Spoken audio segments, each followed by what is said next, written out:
রাষ্ট্রপতিকে গ্রেপ্তার করতে হবে, সরাসরি এমন দাবি উঠে এলো দেশের রাজনীতির মঞ্চে।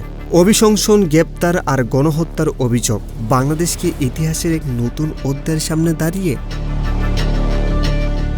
আপনাদের কি মনে হয়? হ্যাঁ দর্শক, ঘটনাটা ঘটেছে গতকাল 25শে ফেব্রুয়ারি বিকেলে বনানী সামরিক কবরস্থানের পিলখানা হত্যাকাণ্ডের শহীদদের কবর জিয়ারত করতে গিয়ে জাতীয় নাগরিক পার্টির আহ্বায়ক এবং বিরোধী দলীয় চিফ হুইপ নাহিদ ইসলাম একবারে বিস্ফোরক মন্তব্য করেন।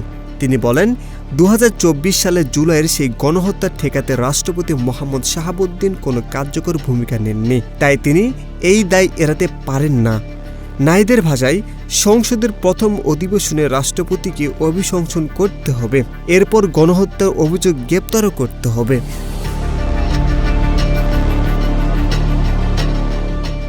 এখানে শেষ নয়, তিনি আরও বলেন, ফাঁসিবাদী আমলে এই রাষ্ট্রপতিকে সরাতে নতুন সরকার ও বিরোধী দল একসাথে কাজ করতে হবে। তার দাবি, ফাঁসিবাদের বিরুদ্ধে এখন জাতীয় ঐক্য তৈরি করতে হবে।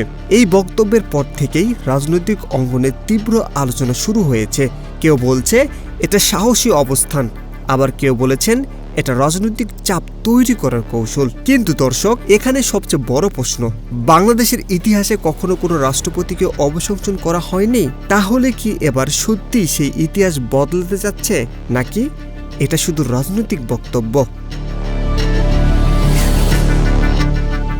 তো দর্শক, আপনার কি মনে হয়, এবার কি সত্যি রাষ্ট্রপতির বিরুদ্ধে অভিশংসন প্রক্রিয়া শুরু হবে?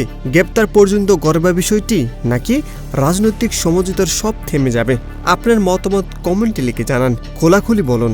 ভিডিও লাইক দিন, শেয়ার করুন আর আমাদের চ্যানেল সাবস্ক্রাইব করে বেল আইকন অন করে রাখুন, কারণ সামনে আছে আরও বড় আপডেট যা আপনার চেয়ার নড়ে দিতে পারে। আল্লাহ হাফেজ।